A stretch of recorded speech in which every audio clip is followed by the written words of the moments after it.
মরা মানুষের চুল হাড় কবর থেকে তুলে এনে দিলেই 2 থেকে 3 দিনে প্রেমিক প্রেমিকাকে বশীকরণ, দাম্পত্য কলহ দূর করা, গোপন রোগের চিকিৎসা সহ দেয়া হয় সব সমস্যার এই বান দেয়, জাদু টুনা করে, নষ্ট করে, মাইটে করে যে ফেপড়া পয়সা যায়, যে কোনো ব্যাপারে আপনি আল্লাহর রহমতে আমার কাছে চিকিৎসা গোপন কথা খুইলে বললে চিকিৎসা নিতে পারবেন। আশা করি আপনার যে কোনো ব্যাপারে বাহিরে ভিতরে হোক, যে কোনো ব্যাপারে একজনের কাছে বলতে পারেন না আমার ব্যর্থতা বলবেন প্রেমের ব্যর্থতা হয়ে গেছেন, অথবা ফাঁস নিয়ে যাবার চান, মরবার যান, বিষ খাইবার যান, ওটা যায় না।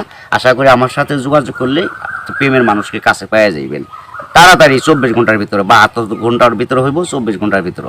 আবার 3 ঘন্টার ভিতরে আপনি যদি কোন চালান করে দেবো, উদাই করে নিয়ে যেতে পারবেন জিনের মাধ্যমে। সবাইকে প্রীতি এবং শুভেচ্ছা জানিয়ে শুরু করছি আজকের প্রতিবেদন। তো দর্শক, আপনারা দেখতে পাচ্ছেন যে আমার সামনে একজন পরিচিত মুখ। এর আগেও এই ভাইকে আপনারা দেখছেন। সে সাধারণ মানুষ না, একজন কবিরাজ মানুষ।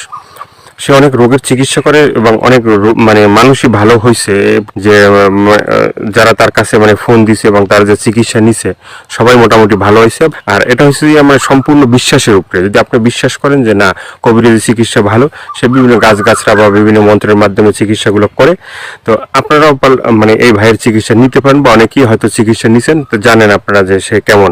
তো আজকে আবারও আসছি তার কাছে, তার চিকিৎসা সম্বন্ধে আরো কিছু আমরা জানবো। আসসালামু আলাইকুম। ওয়ালাইকুম আসসালাম। তো আবার একটু দর্শকদের উদ্দেশ্যে আপনার নামটা একটু বলেন। আমার নাম হলো আকবর কবিরাজ। আকবর কবিরাজ।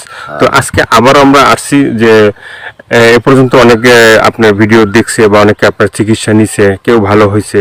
তো যারা ভালো হয়েছে তাদের উদ্দেশ্য কিছু বলেন। আল্লাহর রহমতে আমার কাছে যে আসবো, ইনশাল্লাহ আল্লাহর রহমতে ঘুরতে পারবো না। আল্লাহর রহমতে আজ পর্যন্ত কেউ তো কয় নাই যে আমার কোনো কাজ হয় নাই। কমার বেশি সবারই আল্লাহ ভালো করছে। বিশ্বাসে বস্তু মিলে, অবিশ্বাসে কিছুই মিলে না। যারা বিশ্বাস করবেন তারা আমাকে কাছে ভালোবাসে আসবেন, ফোন দিবেন। আর যারা বিশ্বাস করবেন না তারা আমার ফোন দিয়ে কোনো লাভ হইব। ওতে বিশ্বাস করে কাজ নিতে হইব, ইনশাল্লাহ ভালো হইবেন। তো অনেক প্রবাসী ভাইরা আছে যে তারা বাইরে থাকে, তাদের ওয়াইফরা দেশে থাকে, হ্যাঁ, অনেকের বউ আছে চলে যায়, হ্যাঁ। তো এটা কোনো চিকিৎসা আছে যে সে ওখান থেকে তার বউ এমন ভাবে রাখবে যে তারে ছাড়া যেন আর কাউকে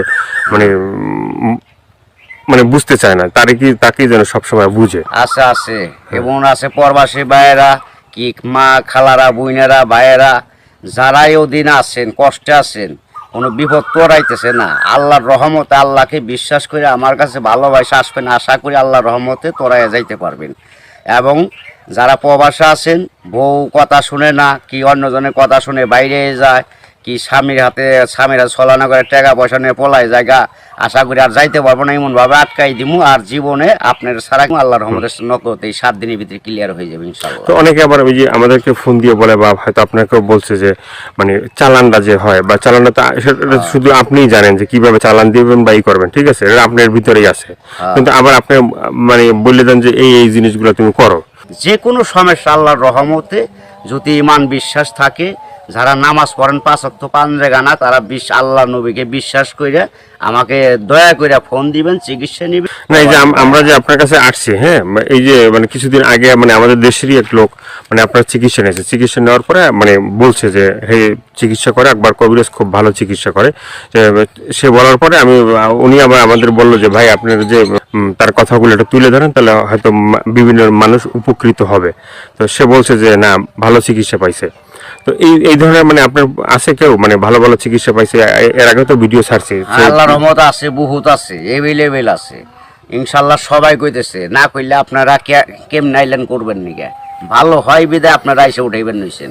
এবং দর্শক অনেকজনে ভালো হয়েছে প্রেমের ব্যাপারে, অথবা একটা মেয়ের পিছের টাকা লাখ লাখ টাকা এবং সে মেয়েরে পাইতেছে না। আশা করি আমার কাছে চাইলে ওই মেয়ে আর ফাঁকি দিতে পারবো না, এমনভাবে বাধ্য করে দিমু সারা জীবন কর্ণিকে ছেলের পাগল হয়ে থাকে। অনেক ভাইরা আছে প্রবাসে থাকে, হ্যাঁ, তারা দেখা যাচ্ছে এই দেশে একটা মেয়ের সাথে সম্পর্ক ছিল, থাকার পরে সে তো বাইরে চলে গেছে। এখন তার চিন্তা ভাবনা আছে যে এই মেয়েকেই বিয়ে করবে। আবার এদিকে বাপ মা আছে যে মেয়েকে অন্য জায়গায় বিয়ে দিয়ে দেবে, ঠিক আছে। তো সেই মেয়েকে যে সে আশা পর্যন্ত থাকে বা থাকবে, হইব না বাকি জীবনে, এমন কাম করে দেবো মেয়ে জীবন আর ওই ছেলের ছাড়া বিয়ে হইতে পারবো না। কামই হইব না, মেয়ের বাপ মা সহ রাজি করে দেবো, ওই ছেলের বিরুদ্ধে করে দেবো। ছেলে জাগাবো তাই, মেয়ে জাগাবো তাই, ওই ছেলের বাধ্য হয়ে যাবো, গোলাম হয়ে যাবো মেয়েটা, সোজা কথা। ওই ছেলের ছাড়া কখন আর বিয়ে সে বসবার চাইব না, রাজি হইব না। দুনিয়ার ফকির কবিরাজ বাইটাকে ফোপা দিলেও কাম হবো না। আমার যেটা কাজ যেটা আমি করে রাখুম এইটার উপর আর কেউ চালান করতে পারবো না। এই বাংলাদেশের পৃথিবীতে হে মায়ের জন্ম হয় নাই, ফিরে দুনিয়া নিয়ে আসতে হইব। যদি আমার উপরে কথা অ্যাটাক করে তাহলে আসতে হইব ফিরে জন্ম নিয়ে। তো অনেক আছে যে বাধ্য মানে অবাধ্যকে বাধ্য করা, হ্যাঁ হ্যাঁ। অনেক আছে যে মনে করেন যে কেউ মানে স্ত্রী আছে সে মানে স্বামীর কথা শোনে না, আবার কেউ সন্তান আছে সে মা বাবার কথা শোনে না, এভাবে মানে অবাধ্য যারা ঠিক আছে তাদেরকে বাধ্য করা, এভাবে মানে কি আল্লাহর কি রহমত আছে? আছে, ছেলের সন্তান কথা শুনে না অথবা পড়ালেখা করতে চায় না, মা বাপরে মানে না, ওই মা বাপের বাধ্য করে দেওয়া যাবো। সে ওষুধ আছে, চালানের টাকা দিলে আমি ওষুধ কিনার টাকা দিব, আমি নাম দিব, চালান করে দিব, আল্লাহর রহমতে ভালো হয়ে যাবো। মা বাপ যা বলবো ছেলে তাই শুনবো। তো এই যে চিকিৎসাগুলো শুধুমাত্র এই ভিডিওর ভিতরে আপনার ফোন নাম্বার থাকবে, সেই নাম্বারে তো দর্শক যোগাযোগ করবে, কিন্তু শুধুমাত্র যোগাযোগ করলেই কি হবে যে মানে না আপনার কাছে আইসে তারপরে মানে ওষুধগুলো নিতে হবে? আমার কাছে আসতে হবে না, ওষুধ নিতে হবে না। আমি ওষুধ আমার কাছে নিউন লাগে না, আসল লাগে না। ওই চালানের মাধ্যমে আমি কাজ করি, ওই নাম্বারে যোগাযোগ করে ফোন দিব, ওই ওষুধের যে খরচটা লাগে ওই খরচটা সে পাঠাই দিব, নাম বলবো, আমি নামের পর কাজ করে দিব। আল্লাহর রহমতে সাকসেস করলে ভালো হয়ে যাব। ভালো হওয়ার পরে আমি একটা মাহফিল করি, ওই মাহফিলের সুম সকলে যা দেয় দিব, না দিলে তাও খুশি, দিলেও খুশি, সবাই এসে দেখা করে দিব। ইয়েছে আর কিছু না। এর আগে আমি নিয়ম আছে, এর আগে আমার উস্তাদেরও নিয়ম আছে, আমার সাথে দেখা করা যাবে না। যদি আল্লাহকে নবীকে সে বিশ্বাস করে চিকিৎসা নেয় তাহলে ভালো হওয়ার পরে।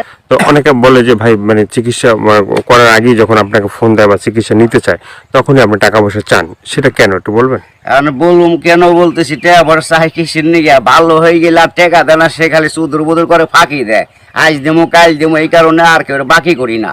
ওখান টাকা আগে দিব, কাজ পরে নিব, ওষুধ কিনুম, নাম দিব, নামের পর চালান দিতাম, কাজ হয়ে যাবে। আগে অনেক চিকিৎসা করছি, বাকি করছি,